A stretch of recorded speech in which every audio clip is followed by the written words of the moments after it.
Sur ce plateau, nous avons un invité. Il s'agit de Dr Amadou Adamou Bachirou. Il est l'auteur de l'ouvrage Niger, examen de conscience. Dr Amadou est donc un observateur sérieux de la vie politique nigérienne. Il est également doctorant en droit public à l'université de Toulon. Alors, docteur, bonsoir. Oui, bonsoir. Et merci d'avoir accepté notre invitation. Merci de m'avoir reçu. Alors, vous avez écrit cet ouvrage, je disais donc c'est Niger, examen de conscience. Alors, avant de nous faire découvrir un peu ce livre, présentez-nous un peu qui est ce docteur Amadou. Donc c'est M. Amadou Adamou Bachirou, je suis doctorant en droit public à l'Université de Toulon. Je suis attaché de recherche au Centre de droit et de politique comparée au sein de cette université. Je travaille sur les juridictions constitutionnelles des États de la CEDEAO et la Cour de justice de la CEDEAO, donc depuis bientôt 4 ans. Donc, je suis juriste, je me présente comme juriste nigérien évoluant au sein de l'Université de Toulon, donc de la diaspora. Donc voilà en gros qui est M. Amadou Adamou Bachirou. Alors, cet ouvrage Niger, examen de conscience, présentez-nous un peu cet ouvrage. Niger, examen de conscience. En fait, vous voulez, permettez-moi de dire que c'est le choix de l'éditeur Niger, examen de conscience. Parce que moi, je suis parti de l'idée que Niger, au nom du peuple chéri, de la bien-aimée démocratie, examen de conscience. Donc le choix de l'éditeur a été de réduire un peu les titres parce que le contenu est parlant. Donc je peux vous dire que Niger, examen de conscience, c'est un essai politique. Un essai politique parce que il affirme en fait, il fait le choix d'un point de vue personnel, des avis personnels. Et en ce sens, si vous voulez, c'est un plaidoyer pour un sursaut politique national au Niger. En cela, il invite les lecteurs, les Nigériens, de tous bords, à la prospection pour qu'ensemble on puisse en fait réorienter le débat politique au Niger, qu'on puisse, je veux dire, se remettre au devant de la scène politique avec à cœur le souci de l'intérêt national. Alors, quelle a été votre inspiration? Mon inspiration, je crois, est partie de l'observation. Parce que je l'ai dit dans l'ouvrage, je suis de façon très froide, de manière assidue, la situation politique au Niger. Et depuis 2013, il y a eu toute la turbulence, en fait, tout le tourbillon politique qui a sévi dans ce pays. Donc cela m'a interpellé. Au départ, j'écrivais quelques billets qui étaient partagés sur des journaux en ligne. Et à un certain moment, je me suis dit qu'il était temps peut-être de matérialiser tout cela à travers une analyse beaucoup plus profonde. Et donc c'est partant de là que je me suis hasardé sur ce terrain qui n'est peut-être pas le mien, mais dont j'ai quand même pris le pari et le risque de le faire. Donc vous voyez ce qui a donné aujourd'hui l'ouvrage pour lequel je suis ici, Niger, examen de conscience. Alors, je rappelle que cet ouvrage a fait l'objet quand même d'une cérémonie de vernissage qui nous est présentée ici par Michel Légy. Élaboré en 162 pages, Niger, un examen de conscience est un essai à travers lequel l'auteur partage ses convictions politiques et idéologiques sur tous les maux qui gangrènent et freinent le progrès du peuple nigérien de l'indépendance à nos jours, en passant par la conférence nationale souveraine qui n'a jusque-là pas pu aboutir à une alternance politique, déplore-t-il, en faisant de la justice un dernier maillon de rempart social. Donc le parquet aujourd'hui, on peut, pourquoi pas, prendre le système anglo-saxon où le magistrat du parquet est élu, le procureur est une autorité élue, de façon à ce qu'il puisse tout de suite se sentir véritablement avocat de la société. Mais lorsque c'est un ministre de la Justice, qui est le président, le vice-président du Conseil supérieur de la magistrature et le président de la République, président du Conseil supérieur de la magistrature. Donc en quelque sorte, déjà, là nous avons un organe politique. Parce que c'est un système de pression qui peut être exercé sur les magistrats, de lors que c'est cet organe qui décide de la mutation des magistrats. Donc lorsqu'on réussira à créer les conditions de cette réforme pour permettre, par exemple, aux magistrats de créer une forme de grille. Et c'est une grille de notation qui permet aux magistrats de franchir, d'escalader les échelons sans qu'il y ait besoin d'aller taper à une porte pour demander une promotion. Je pense qu'en cela, on pourrait en fait espérer vraiment garantir une certaine indépendance judiciaire. Une présentation qui a suscité un grand intérêt du côté des participants qui ont eu à saluer l'audace de l'auteur et apporter des contributions à l'enrichissement du débat. Vous-même, vous avez écrit quelque chose d'attractif, brillant. Moi, je dis le premier pas à faire, c'est d'aller dans votre corps de la justice. Nous avons tous peur de dire qu'on n'a pas confiance à la justice. Mais on n'a pas confiance à la justice. On n'en a pas confiance, mais on n'ose pas le dire. Parce qu'on sait qu'on peut se retrouver devant le juge et il doit sortir sa cravache. Et c'est pour cela qu'on n'ose pas le dire. Mais on n'a pas confiance à la justice. Tout le monde a peur. Et tout le monde va sombrer si on a peur. Et il faut des gens pour nous éclairer. Aujourd'hui, c'est peut-être cette coïncidence, je pense, qui va être salutaire parce qu'elle permettra de poser les vrais débats. Aujourd'hui, si un ministre est corrompu, pourquoi il est? Parce que dans son village, lorsqu'on nomme un ministre, chacun pense qu'il doit lui donner la lettre. Donc, je pense qu'au-delà de nous, acteurs politiques, il faut que les Nigériens se posent la question de savoir est-ce que nous, citoyens, ne sommes pas à la base des tâches de nos dirigeants. S'il y a moyen de traduire ce document-là en langue nationale, je pense qu'il faut le faire. C'est un ouvrage de critique, mais seulement une critique dans le sens positif, où chaque citoyen doit s'interpeller à lui-même. Aujourd'hui, cet ouvrage il sera en vente à 10 000 francs à la librairie, à la maison du livre, derrière le lycée Issaberi, sous le nouveau goudron qui va à la nouvelle cité Amak, notamment qui va chez l'ancienne résidence donc, du président de la République. Selon l'auteur de l'ouvrage, l'avenir du pays paraît fort sombre si les acteurs politiques, tous bords confondus, ne cessent de s'accuser mutuellement pour promouvoir un nouvel avenir qui passe nécessairement par le don de soi et l'amour de la patrie, avec une jeunesse bien instruite, consciente, engagée et patriote appelée à relever des grands défis. Revenons donc sur ce plateau avec l'invité qui est l'auteur de l'ouvrage Niger, examen de conscience. Docteur Amadou, vous avez suivi cette cérémonie de vernissage qui a suscité quand même une série de réactions et apparemment vous avez touché là où ça fait mal. Toucher là où ça fait mal, j'ose peut-être pas le dire, mais c'est en effet cela parce que depuis un certain temps, on peut aussi se rendre à l'évidence qu'au Niger, on contourne toujours le vrai problème. Le débat n'a jamais été posé. C'est en cela, si vous voulez, l'ouvrage invite les Nigériens, notamment l'élite intellectuelle et politique, mais à un débat franc, à visage découvert. Parce que ce n'est pas le débat tel que nous le posons aujourd'hui qui puisse permettre de poser véritablement les problèmes. Et si nous voulons régler véritablement nos problèmes, je pense que l'économie ne sera pas faite. Il va falloir fondamentalement poser le débat tel qu'il doit être fait. En cela, je pense que ce sera dans le respect des opinions et les véritables débats de haute importance. Depuis peu, on a remarqué que moi, personnellement, l'avis que je me suis fait à ce niveau, c'est que les Nigériens, au Niger, le débat politique est très délicat. J'ose dire que le débat politique, le terrain politique est miné, entre guillemets, parce qu'on ne peut pas. Miné par qui? Il est miné, je vous dis, par les tenants, je veux dire, de la politique au Niger, le personnel politique. Donc, pourquoi? Parce qu'on a réussi à faire croire à l'élite intellectuelle qu'elle n'a plus d'utilité dans le processus démocratique. Et en cela, il y a eu une résignation, une forme de résignation de l'élite, une forme de démission de l'élite. On a abandonné le terrain politique, le terrain public à une certaine catégorie de personnes qui se revendiquent être de la classe politique.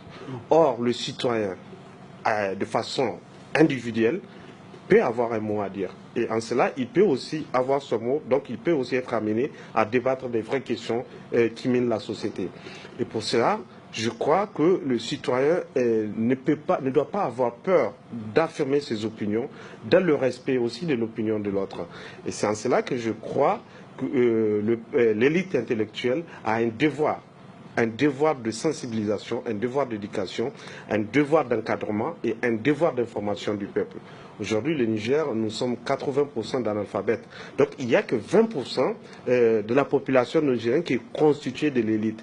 Et ces 20% doivent normalement être les garants, j'ose dire, des intérêts des autres, les 80 autres % de la population. Et à cela, je crois, chacun dans sa sphère de compétences est interpellé.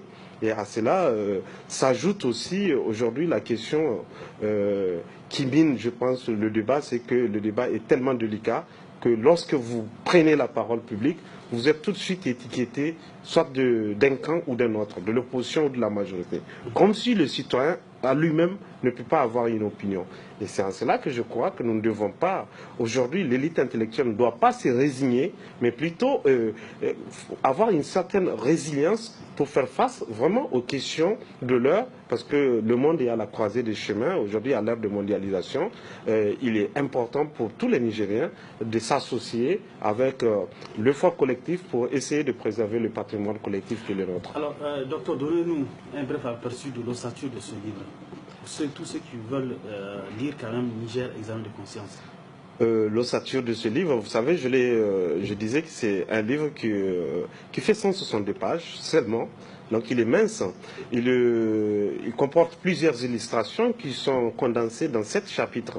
Donc les 7 chapitres que j'ai essayé là de relater, c'est d'abord l'élan politique, l'élan patriotique au Niger. J'en appelais à un nouvel élan patriotique parce que j'estime qu'aujourd'hui, la fibre patriotique, la flamme patriotique qui devait guider chaque Nigérien dans son élan, aujourd'hui est en train de s'amenuiser. Et nous nous rendons aujourd'hui compte que la carrière d'un homme politique aujourd'hui, elle est définie de par ce qu'il pourrait avoir comme relation sociale et non comme idée, comme proposition qu'il peut faire en vue d'un processus de développement de ce pays. Et donc c'est en cela que je demandais aux Nigériens de repenser nos rapports avec la patrie. Lorsque nous aurons défini nos rapports avec la patrie, je pense que tout le reste n'est qu'accessoire. Et en cela, j'interpelle aussi la classe politique parce que j'estime que on s'est beaucoup attardé. Depuis la conférence nationale, qui, il faut le dire, a été quand même porteur d'espoir pour les Nigériens au sortir de la conférence nationale, c'était carrément ce que je disais dans mon livre, les auteurs l'avaient appelé le discours de la rupture. Parce qu'on croyait qu'au sortir de la conférence nationale, le Niger allait tout de suite se remettre en fait sur le chemin du progrès et de l'émergence. À l'évidence, aujourd'hui, on se rend compte que l'objectif n'est pas atteint. Et c'est pourquoi les Nigériens doivent... Et la faute à qui? La faute, je crois, à tout le monde, hein, parce qu'à un certain moment, il faut se dire que d'abord, les acteurs politiques à qui les Nigériens ont fait confiance, ils ont vu en eux des hommes, je pense, porteurs d'espoir, porteurs d'ambition et qui croyaient en eux. Aujourd'hui, à l'évidence, on s'est beaucoup attardé sur des querelles politiques, mais je voulais dire beaucoup plus accessoires, parce que le problème n'est pas là. Et en cela, on déplace les vrais problèmes, les véritables problèmes, ils sont effleurés, et ce sont des problèmes accessoires. Et c'est ce que je disais dans mon ouvrage, lorsqu'on perd du temps sur l'accessoire, eh bien l'essentiel, on l'occulte, on le met à l'écart. Et c'est en cela que nous devons poser les vrais problèmes, des problèmes de haute importance que sont le patriotisme, la démocratie, et redéfinir nos rapports avec la nation, nos rapports avec le peuple et nos rapports avec nous-mêmes. Et en cela, les Nigériens doivent, chacun à son niveau, se demander en quoi il doit être utile pour son pays. Et lorsque nous cachons, sinon je veux dire nous occultons, nous nous déresponsabilisons, ou même lorsque nous essayons parfois d'être dans une posture, je veux dire, de justification, au lieu d'être dans la posture, je veux dire, de l'initiative, je crois qu'il est évident que c'est à cela que nous pouvons assister. Docteur, un passage que j'ai pu lire dans votre ouvrage, c'est là où vous parlez du renouveau politique qui, selon vous, passe obligatoirement par le renouvellement de la classe politique actuelle. Est-ce que cette question, vous pensez qu'elle est d'actualité et qu'elle est imminente? Très imminente et très urgente, je crois. Parce qu'aujourd'hui, à l'évidence, nous sommes dans une perspective de renouveau renouveau d'abord politique, renouveau social et renouveau démocratique. Pourquoi je vous le dis? Parce que depuis 25 ans, nous sommes en transition démocratique. Nous sommes en transition démocratique avec les mêmes acteurs, les mêmes leaders. Et donc, lorsque, je pense, on porte en soi un certain idéal, il faudrait aussi être accepté de s'appliquer le même idéal. Pourquoi je vous le dis? C'est parce qu'aujourd'hui, nous sommes convaincus que les acteurs politiques, tous bords confondus, sont dans une perspective, disent-ils, d'alternance politique, d'alternance démocratique. Et depuis 25 ans, le Niger n'a pas connu d'alternance politique. Et cela, c'est un échec. C'est un échec de la classe politique. Vous avez un quart de siècle pour reformer, pour discuter. Donc en cela, je crois que le problème, il faut le situer. Donc c'est en cela que j'ai essayé de situer un certain nombre de responsabilités, parfois de renvoyer certaines face à leurs responsabilités ou sinon devant leurs contradictions. Et je pense que lorsque nous aurons réussi à mener l'alternance dans les instances dirigeantes, dans les partis politiques, eh bien peut-être que là, une culture de l'alternance s'installera aussi dans notre vie démocratique et on pourra sans doute espérer y aller. Donc en cela, je crois que, comme le dit parfois Einstein, on ne peut pas, vous savez, résoudre des problèmes avec ceux qui les ont créés. Et pour ce faire, je crois inévitablement que la génération actuelle, la jeunesse, a un rôle important mais décisif à jouer. Le Niger aujourd'hui est un pays jeune. Plus de 52% de la population est jeune. Et en cela, la jeunesse a un devoir de responsabilité. Pourquoi? Parce qu'aujourd'hui, c'est sur elle que pèse l'avenir de ce pays. Et c'est en cela que dans le Niger Examen de conscience, j'ai consacré un chapitre que j'ai appelé « Lettre à la jeunesse nigérienne », que j'invite d'ailleurs les Nigériens à découvrir. Voilà. Docteur, est-ce que ce n'est pas quelque part un message à une révolution que vous êtes en train d'inciter peut-être? Oui, une révolution intellectuelle. Voilà. Une révolution intellectuelle parce que je crois fondamentalement que lorsque la critique a pour rôle de responsabiliser, d'interpeller, d'éduquer et de mettre la personne face à sa responsabilité, eh bien cette critique, elle est honorable, elle doit s'honorer, elle s'est grandie. Et c'est en cela que je crois qu'il ne faudrait pas que les Nigériens aient peur de critiquer, qu'ils aient peur d'avoir des opinions. Et lorsque nous aurions accepté nos différences d'opinion, et c'est à travers nos différences d'opinion que nous pouvons construire ce pays. Et c'est ça le rôle fondamental, en fait, de la démocratie. Fondamentalement, c'est cela la démocratie. Lorsque, dans le respect des opinions, les acteurs acceptent l'opinion de l'autre et acceptent d'aller, je vais dire, vers une entente, un consensus pour essayer de mettre en fait au devant l'intérêt national. Mais aujourd'hui, à l'évidence, on voit une certaine mauvaise foi de certains acteurs politiques qui, dès au départ, n'ont pas pour but, en réalité, de se rendre utile à la société, mais plutôt ont une arrière-pensée donc qui s'engagent en politique à dessein parce qu'ils ont estimé que le terrain politique aujourd'hui, c'est le terrain le plus facile. Et c'est en cela que je disais que le politique nigérien aujourd'hui a un mérite, c'est d'avoir fait croire à l'ensemble de l'opinion nationale, nigérienne en tout cas, que la politique est le cadre par excellence de l'indiscipline, de la malhonnêteté. Et c'est en cela que j'interpelle certains acteurs politiques parce que pour moi, ils ont un devoir d'ailleurs d'éducation pour que le Nigérien comprenne que la politique n'est pas que cela. Aujourd'hui, vous ne vous étonnez pas, et moi je suis étonné de voir que quand vous discutez avec un jeune, il n'est pas prêt de s'intéresser à la politique. Ceux qui s'intéressent sont souvent utilisés, je pense, à dessein, et parfois pour... malheureusement, en fait, je pense ils sont utilisés malheureusement pour souvent les métiers des sales besognes, si je voulais, entre guillemets. Maintenant, ceux qui le plus s'abstiennent, le font parce qu'ils estiment que le terrain politique est le terrain où on apprend à être malhonnête. Et donc, en cela, c'est l'homme politique, le personnel politique nigérien qui est interpellé. Et c'est à lui de faire comprendre aux Nigériens, ou bien à ceux qui ont cette pensée, sinon ceux qui ont cette idée de la politique, qu'ils sont trompés. Donc, je n'ai pas eu tort, je crois, de dire que il faut un renouveau politique au Niger. Docteur, pour finir, pour tous ceux qui veulent lire donc cet ouvrage Niger, examen de conscience. Pour ceux qui veulent lire l'ouvrage, je les invite déjà à se l'acquérir. Il est disponible encore à la maison du livre. Et cet ouvrage, j'invite d'ailleurs les lecteurs qui l'auront lu, parce que de toute façon, je vais continuer le débat dans un autre cadre.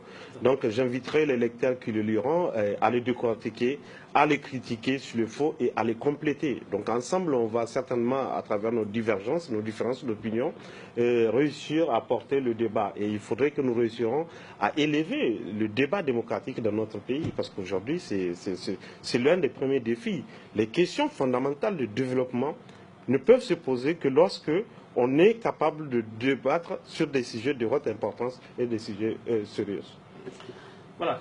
Docteur, pour finir, votre dernier mot mon dernier mot, c'est toujours à l'endroit de ceux qui, aujourd'hui, encore croient à la jeunesse nigérienne. Je pense qu'il faudrait donner la chance à cette jeunesse de se réaliser, de faire ses preuves. Il faudrait aussi responsabiliser cette jeunesse. Vous savez, j'ai toujours en mémoire un auteur que j'aime bien citer, c'est Théophile Obenga, qui dit que la jeunesse, en fait, lorsque l'état de santé d'un pays dépend, en fait, lié au dynamisme de sa jeunesse. Donc c'est à ce pays qu'il appartient de pouvoir encadrer, éduquer, sensibiliser et surtout responsabiliser sa jeunesse.